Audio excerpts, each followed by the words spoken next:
As we get started this morning, I want to kind of continue with what we talked about last week. We talked about counting the cost and paying the cost.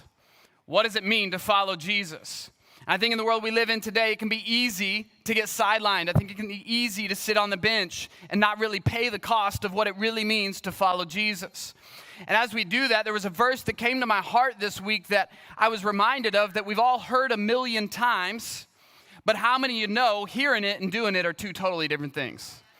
How many of you know that knowing that you're supposed to do something and actually having the strength to do it, that's where the rubber kind of meets the road and life can throw its curveballs from time to time. I want to read this verse to you. You've heard it before. Jesus said it himself. It came out of the Old Testament in Deuteronomy chapter 11, verse 13. It says, "And if you will indeed obey my commandments that I command you today, to love the Lord your God and to serve him," listen to this part, "with all of your heart and with all of your soul. He will give you the rain for the land in its season, the early rain and the latter rain, that you may gather in your grain and your wine in your oil." You probably remember this verse from when the disciples are talking to Jesus, and Jesus says the greatest commandment is to love the Lord your God with all your heart, all your soul, all your mind, and all your strength. You know that part. But when you get to Deuteronomy chapter 11 and you keep reading, there's a phrase in there that means everything. He will give you the rain. Sometimes I think that I forget the reality that when I love God and I follow him, when I am a follower of the way of Jesus, there is a rain that comes in return. I want to be very careful. It's hard sometimes as a preacher because you spend so much time praying and studying and getting behind of it, and you have so little time to share what it actually is and what it means, and you never want to be misinterpreted for what you're really saying. So I want to give a disclaimer this morning. And the idea is this: what I'm proposing to you today is not a formula. It's not A plus B equals C. All right? How do I know that? Because formulas don't work when it comes to relationships. Formulas don't work for relationships. How do I know? You made your wife mad? Flowers and chocolate may work sometimes, but they don't work all the time, right? Because what happens in the exchange isn't about A plus B, it's about the position of your heart. Here, honey, you've been terrible to me, I'm going to give you some flowers. It's not going to solve the issues that you have. But coming humbly, asking for forgiveness, the posture or the position of your heart changes everything. And what I want to encourage you with this morning is don't walk out of here and say, that pastor who came, that bald dude who lost all of his hair because he did youth ministry too long, he came to our church and he told me, he didn't know what he was talking about. He told me that if I read my Bible, everything would change. He told me that if I do this, then this would happen, and I did that and it didn't. I want you to know this morning that as you come, what I'm encouraging is a heart posture. That when you put this in your life and play it out over the long haul, you will begin to see fruit you didn't think you could see in your life. Things will begin to shift and change inside of your life. And you would look back one day and say, I remember how God changed my heart. And when my heart softened, everything else fell in order. In seminary and theological studies, they call this the law of priority. The law of priority is this: if you do this, everything else will follow. Everything else will follow. When Jesus says the greatest commandment is to love the Lord your God with all your heart, soul, mind, and strength, he's saying not that nothing else matters. He's saying that if you get this right, if you take this whole thing and narrow it down. Any of y'all read the Cliff Notes in school? Any of y'all didn't read the book, said you read the book? If you were to get one thing from all of these pages of Scripture, he's saying, if you can love the Lord your God, listen to this, with all that you have, then it will change everything. But I got a problem with my finances. Love God. But my kids, they're falling apart. I don't know how to parent. I don't know what to do with them. I don't know how to solve this. Love God. My marriage is on the rocks. I'm not sure how to fix it. love God. My job, I'm not really sure which way I should go or what job to take. Love God. I'm not making light of the problems or the issues that you're facing in your life. I'm simply saying that the law of priority applies here. Jesus says, when you love him with everything that you have, when you're all in, Deuteronomy 11, he will send the rain. When I was young, I took up golf for a short season of my life, and my dad put me in lessons. And to prove to you that it's not about a formula, I could give you a golf club right now and say, here's a little white ball, go hit it with this golf club. A plus B should equal Tiger Woods. It doesn't take a rocket scientist to know that that's not how it works. But I'll never forget, because one day I was standing at the tee box and my instructor said, I want you to not move. And he began to position all the parts of my arms and my club and my back and my shoulders all into the right position.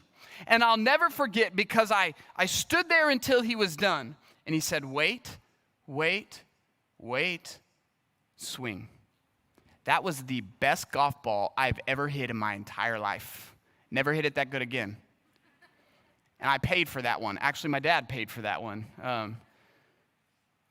The point is this. It was about the position and the posture.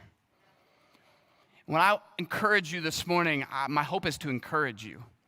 My hope is to encourage some of you who feel like you're in a dry season of your life, that the right position is what has the power to bring the rain in to refresh you.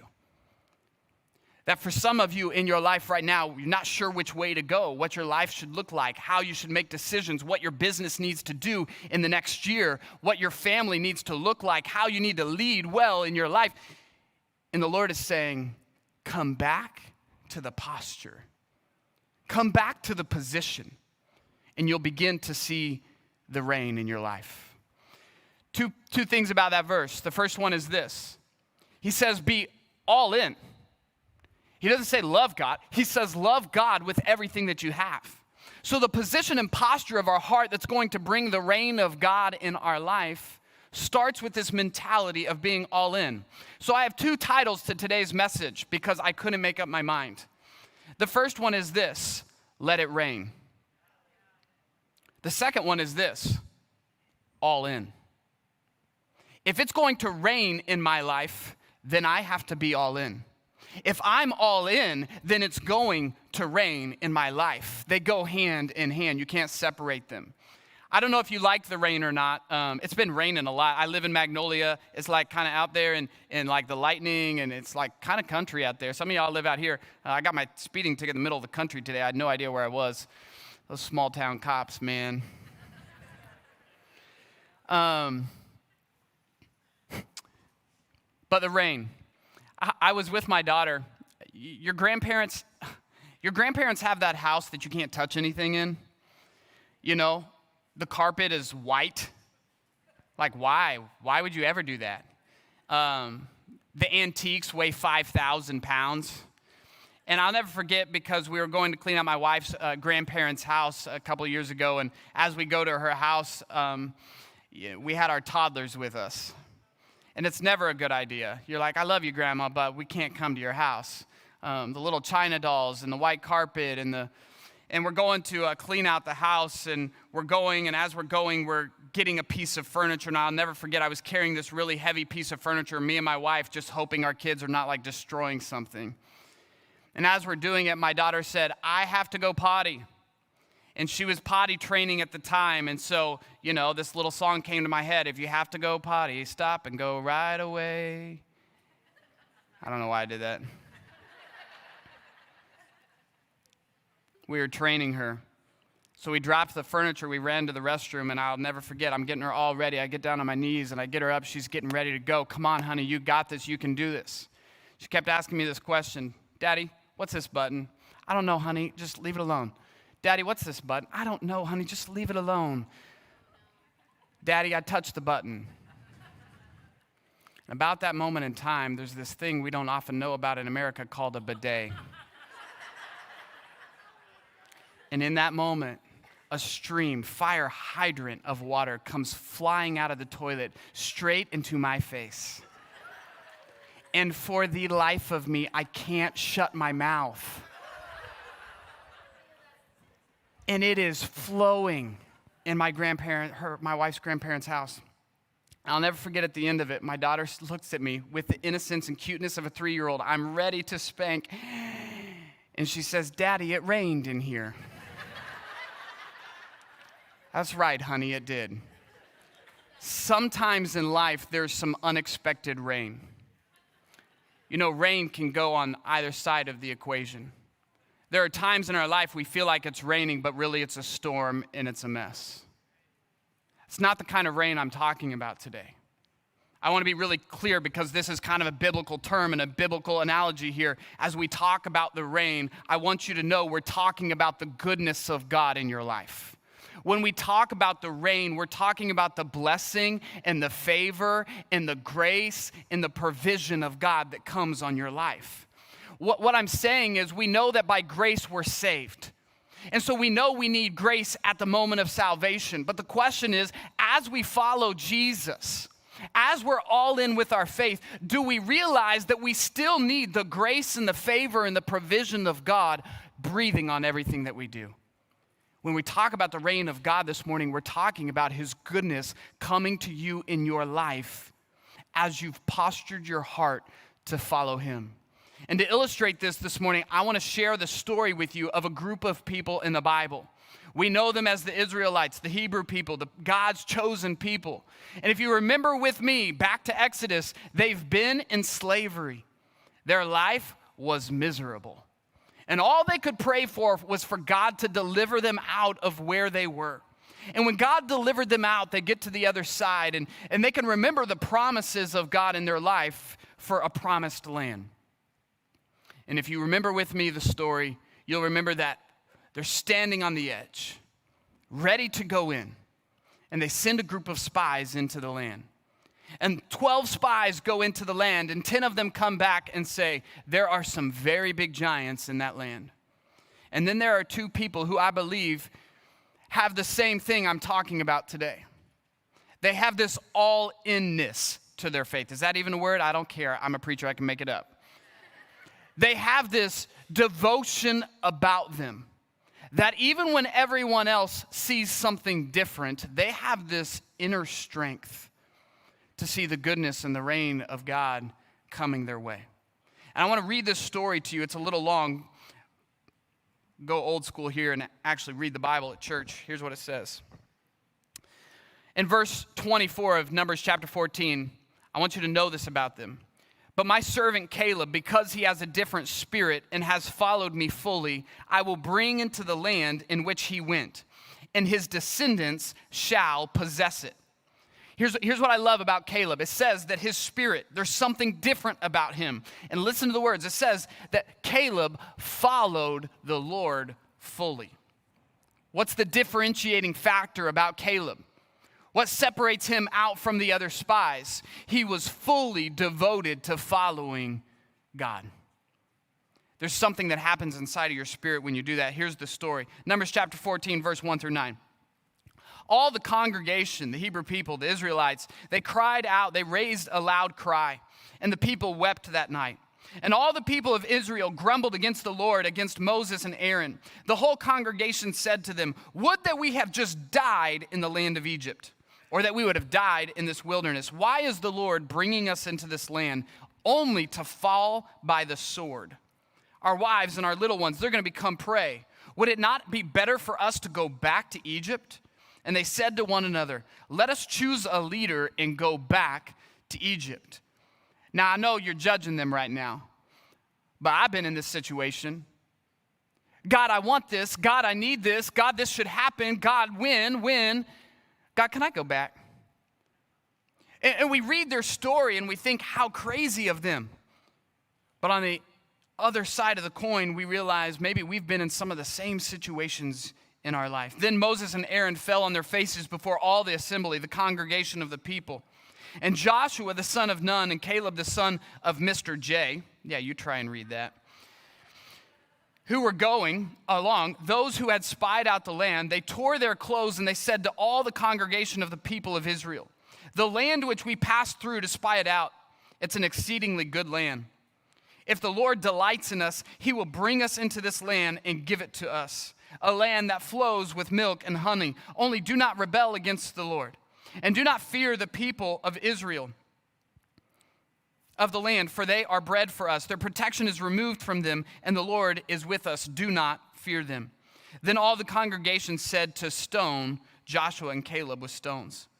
But the glory of the Lord appeared at the tent of the meeting of all the people of Israel. And the Lord said to Moses, "How long will this people despise me? And how long will they not believe in me in spite of all the signs that I have done among them?" I love this story. I love this story because there are parts of me that can relate to both sides of this equation. And as I read it, I'm encouraged to be like Joshua and Caleb, to have a different spirit about me, to have a posture or a position of my heart that says, "God, I'm so fully devoted to following you that even when everyone else turns away, I want to go with you. Even when everybody else wants to go back, I want to be the guy at the end of the day that stands there and says, 'Lord, I'm going with you. Lord, I'm trusting your voice.'" I think there are some things that got in the way of some of the spies, some things that keep us from being all in, and I want to share those with you today. And the first one that keeps people from being all in, I believe, is this. All in people let go of their plan B. People who are all in let go of plan B. I think somewhere in the spies' heart was this idea that they had not let go of. The idea that maybe if they just go back, things will get okay. Maybe if they just go back, they don't have to live with all the uncertainty of how things are going to turn out on the other end of the wilderness. And I want to propose to you this morning that failing to let go of plan B in our lives keeps an open door. And that open door is the very thing that delays the provision and the goodness and the reign of God in our life. I say this in this way. When I went to college, I knew I was going into ministry. And I don't know why, but people like to tell preachers like they're supposed to be poor with their life, so what they'll do is they'll say something like this. I would say, "I'm going to go into the ministry." And people would look at you with all seriousness and they'd say, "How are you going to feed your family?" "I'm going to go into ministry." "Well, what are you going to do?" Like I had just issued a death sentence. And I'll never forget, because I used to feel like I had to please them. And so I would say something to this effect. I would say, "Well, but I'm going into ministry, but I got a plan B, right? I'm getting a minor in business." And they'd be like, "Oh, you'll be good. You'll be good." And one day I said that, and I sensed again the Lord stop me right there and say, "Do you actually believe that?" I said, "Well, I got a minor in business, so if I need it," and the Lord stopped me in my tracks and said, "Do you actually believe you're going to need that?" And what I realized was that I had subtly allowed a plan B in my heart. And the Lord wanted to get that out of me in college. Because if I had left that door open, I've watched people do it, I could be in a different place today. When I think about it, I like to be really practical, and you may not like this, but I'm just going to be real simple with you here. It would be like your spouse walking into the room and saying, "Who are you texting?" And you're like, "Oh, I'm just texting my ex." And they'd be like, "Why?" And if you looked at your spouse and said, "Oh, just in case this thing doesn't work out, I want to be prepared."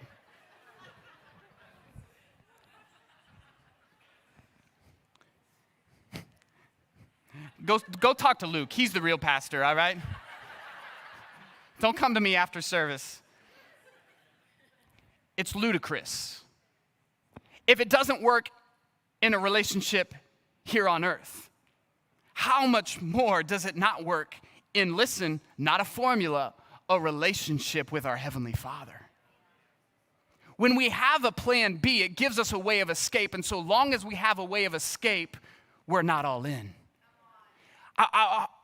One of the pieces that makes this hard, I believe, is because the Israelites, they had a plan B because they forgot what God had done in their life. Plan Bs they're birthed out of this idea that I've forgotten what God has done already.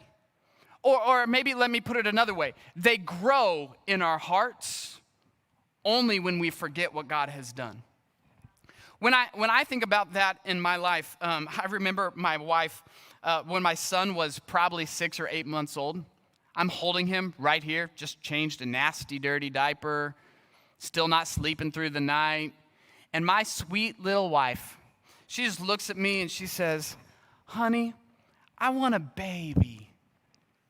And I'm holding my 6, 8-month-old, and I hold him out and I say, what is this? And she, looking at my son, says, no, I want a baby. And everything inside of me is thinking in that moment, I'm a dude, I don't get it, okay? I got that. But I'm thinking right there in that moment, do you not remember what it's like to not sleep through the night? Do you not remember, all the doctor's visits and the bills that I'm still paying for this baby? I just had one question as a dude. Honey, do you not remember? Do you not remember? And one of the things I'm just thinking is, like, sometimes in our life we do the same thing. It's right in front of us. And yet we can't remember what it is that he did. Here's why this is important. Because if the Israelites had remembered what God had done, they would know what God could do. If they had remembered that God just delivered them out of the oppressive slavery they had spent over 400 years in, they would think, a couple of giants, no big deal.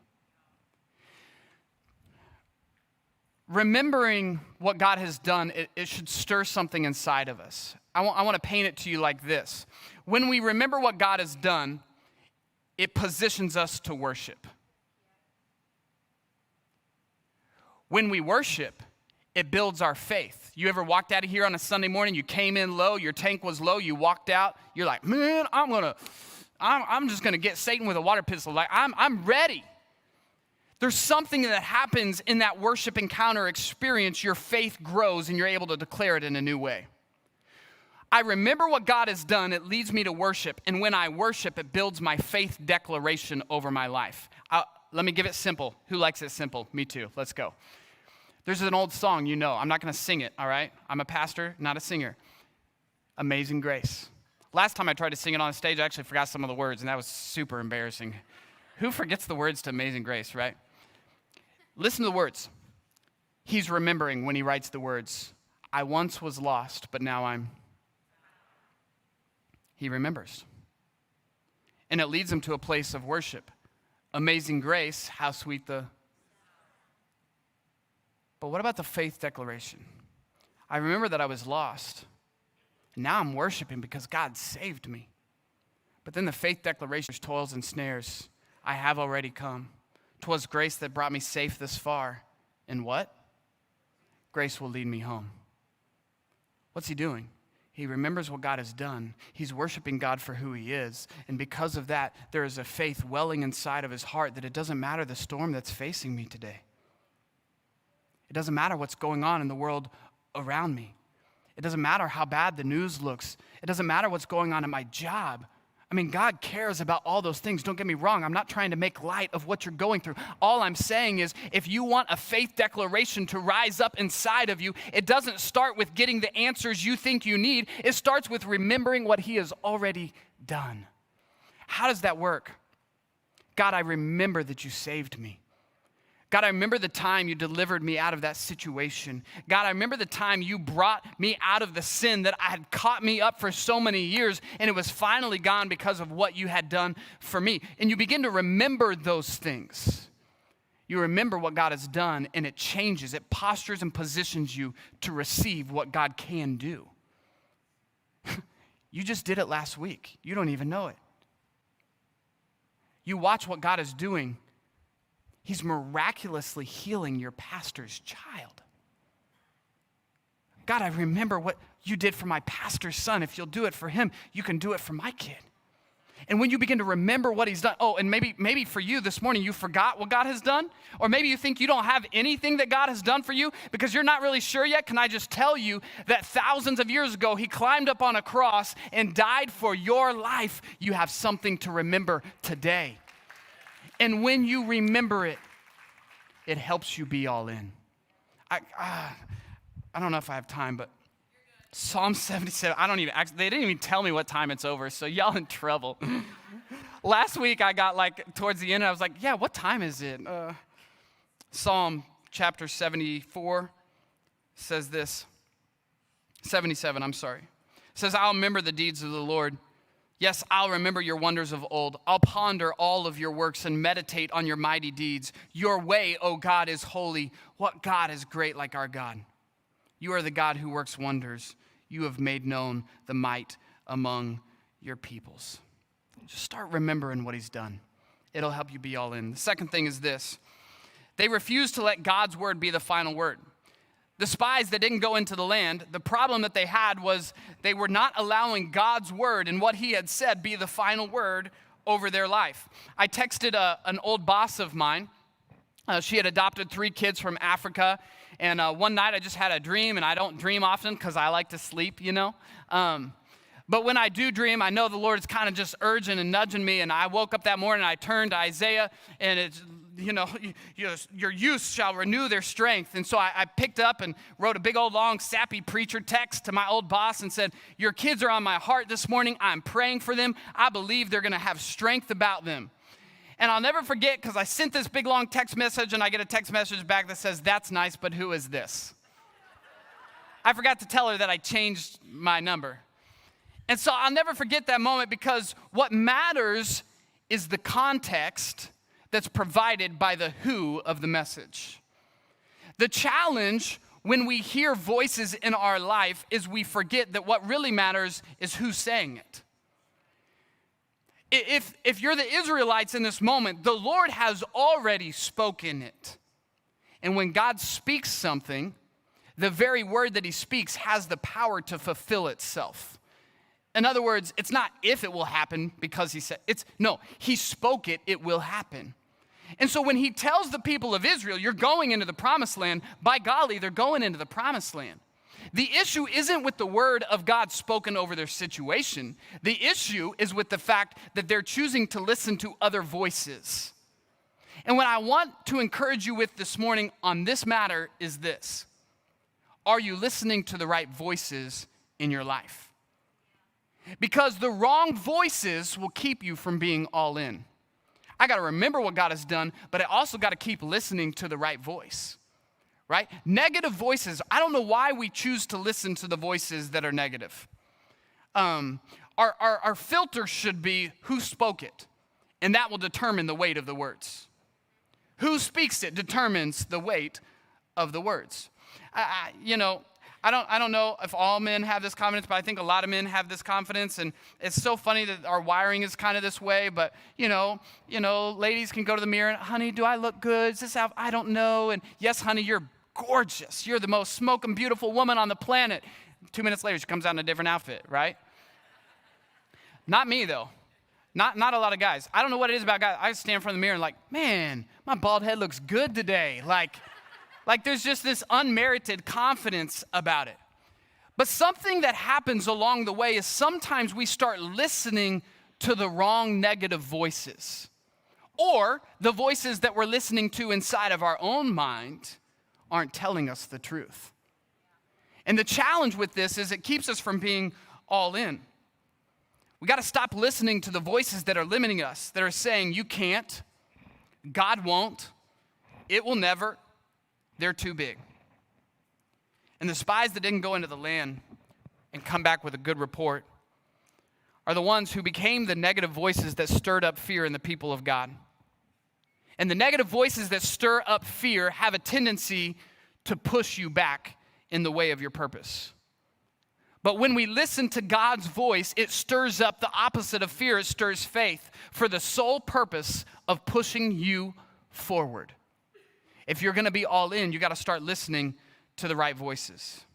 Number 3, all in people believe that God can be good to them. That sounds simple, but it's not. All in people believe that God can be good to them, no matter how bad what's standing in front of them seems to be. If you recall in the story, Joshua and Caleb came back and they said these words that I think reflect not a formula, but a position of their heart. They said, if the Lord delights in us, he will bring us into the land and give it to us. It was birthed out of a relationship with a God, hinging upon a phrase, if he delights in us, he will be good to us. And I often think that maybe sometimes the reason we can't be all in is because we're believing the wrong things about the God that we serve. And I want to encourage you and challenge you this morning with Romans 8:28. And we know that for those who love God, all things work together for good. For those who are called according to his purpose, what the enemy meant for evil, God has a habit of turning around for good. When we believe that God has good things, when we believe that God can send the rain in our life, it changes everything. When I remember what God has done, and I choose to push back the voices that would speak anything against what God is saying into my life, and I remember that he's good, things in my life begin to turn around. And I want to leave this morning with this notion or this idea that maybe you came here today and you weren't sure if you were all in. Maybe you weren't sure if you could even be all in. Maybe there's some stuff going on in the world around you, that every day you wake up with the reality of the negative voices that are shouting inside of your head. And you're wondering this simple question today: is it even possible for someone like me to be all in? You maybe see the provision and reign of God on your pastor's life, healing his son, but you're not so sure that it would apply to you. And if that's you this morning, I believe the Lord brought you here on purpose for the simple truth of knowing that there is a God who loves you. And even if you don't understand all couple thousand pages of this, you can understand this: that when you love God with all your heart and with all your soul and all your mind and all your strength, it's the law of priority. The rain has to come. I want to share a quick story with you as we close out. I can't remember if I shared this with you before, but my wife is one of the sweetest people you'll meet. She loves people. She knows no stranger. She could start a conversation with that wall, and it would be a good one. She loves people. You look at her life today, she loves the Lord and she follows the Lord. But when you get to know her, what you'll find that, like every person, there's always a story behind the person. And when my wife was 9 years old, she went to a church camp where she gave her life to the Lord. And she surrendered her life to the Lord. It was as clear as all get out, that God was helping her and saving her. She knew that she was saved. And when she got off the bus coming home from camp, she got in the car and went home to a different home. While she was at camp, her parents split and they moved houses, and she went to a new home. The goodness of God coming into her life and the reality of the world hitting her in the face. Not too far after that, she began to experience some things. Her dad got a girlfriend. Life began to shift and change, and things turned around in different ways in her life, and life got hard. And how many of you know that sometimes when you feel like you're making steps and strides forward, that there are things that are trying to push you back? And at the age of 9 or 10 years old, my wife was with her dad one day, and he got mad. And when he got mad, he stormed out of the house. And when he stormed out of the house, to a 10-year-old little girl, he said the words, "You'll never see me again." And when my wife was 10 years old, her dad took his life. And I would love to tell you that things just got easy overnight. I would love to tell you that it wasn't hard at times. But that wouldn't be the truth. The truth is that it was. And that she experienced some things that nobody should ever have to experience. And the reality is this: you came here today, and I don't know your story. I don't even know all your names yet. But I know this, that when I look at my wife's life today, I think she could be 1,000,000 miles in the other direction and have every excuse or every reason to be there. But she's not. And when I look at her life and I see the things that have happened to her, and I start to wonder the questions of, but God, where were you then? And how did this happen? And how could this happen?